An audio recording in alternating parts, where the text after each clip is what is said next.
Hi everyone, this is Afrajda from evidyarthi.in. So आज का chapter आपका चैप्टर नंबर 3 से कंटिन्यू करते हैं, ruling in the country side. अब भाई आप सोच रहे हैं कि सबसे पहले इतनी सारी भाई इतनी खूबसूरत खूबसूरत फोटोज क्यों दिख रही है हमें? वो इसलिए क्योंकि ये कुछ क्रॉप्स है जिनके बारे में मैं सबसे पहले आपको एक फ्रेश आइडिया दे देना चाहती हूँ, उसके बाद आपको समझाएंगे। ठीक है, ये आपको दिख रही है भाई गर्मा गर्म चाय है, टी है, कहाँ से आती है? असम से आती है। ठीक है, कॉटन देखिए, कॉटन ऐसे होते हैं, देखिए कितने सुंदर प्लांट एकदम गुदगुदे से लग रहे हैं। ठीक है, सो कॉटन कहाँ से आता था? महाराष्ट्र से कॉटन आता था। ठीक है, एंड शुगर केन यानी कि भाई गन्ना, ऐसे छील के गन्ना खाते हैं ना हम लोग, और जूस भी पीते हैं, बड़ा टेस्टी लगता है। तो जूस, गन्ना कहाँ से आता था? गन्ना आता था पंजाब से। और राइस कहां से आता था? राइस आता था मद्रास से। ठीक है, सो ये कुछ क्रॉप्स है जिनके बारे में मैंने आपको पहले ही बता दिया।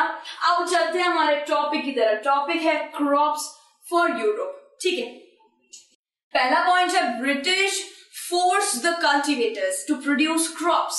अब भाई हमने देखना चाहिए कि जितने भी हमने महलवारी सेटलमेंट, परमानेंट सेटलमेंट, जहां भी देख रहे हैं ना, कोई भी सेटलमेंट मतलब भाई विलेजर्स का भला नहीं कर रहा है।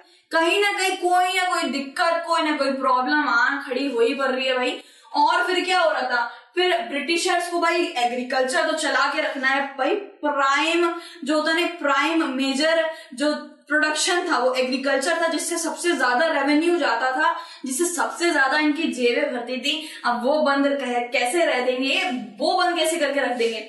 सो यहाँ पे क्या बताया था? ब्रिटिश फोर्स दी कल्टीवेटर्स। ब्रिटिश क्या कर रहे थे? कल्टीवेटर्स को फोर्स कर रहे थे, हमारे फार्मर्स को फोर्स कर रहे थे, जबरदस्ती कर रहे थे कि भाई ये जो क्रॉप्स हैं आपको उगाने पड़ेंगे। ठीक है, क्रॉप्स क्या कहते हैं?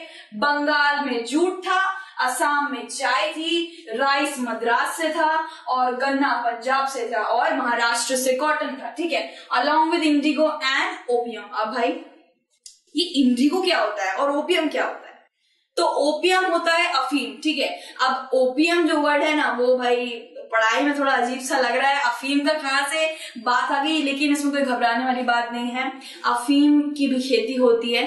ठीक है, और अफीम अलग अलग चीजों में यूज करा जाता है, इवन खानों में भी यूज करा जाता है।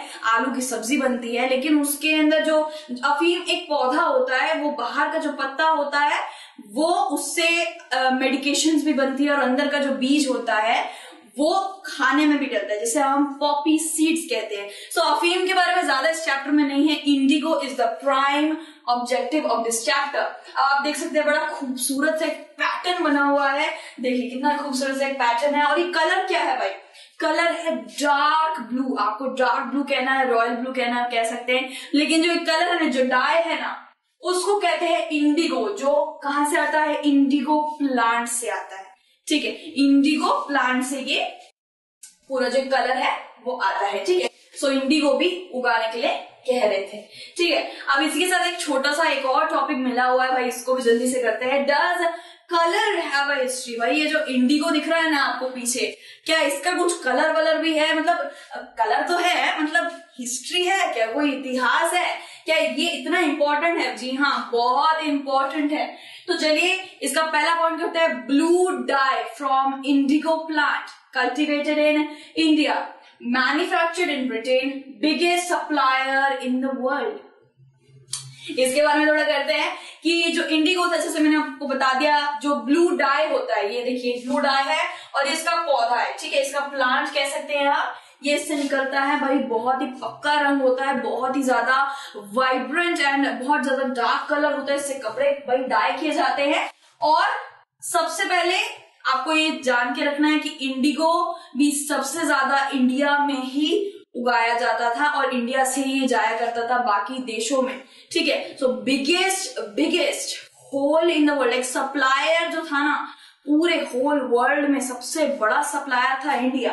ठीक है, कहाँ मैन्युफैक्चर कहाँ होता था? मैन्युफैक्चर होता था ब्रिटेन में। ठीक है, इसके बारे में थोड़ी और चीजें हैं, वो हम नेक्स्ट टॉपिक में कवर कर लेंगे। Till then take care, bye bye.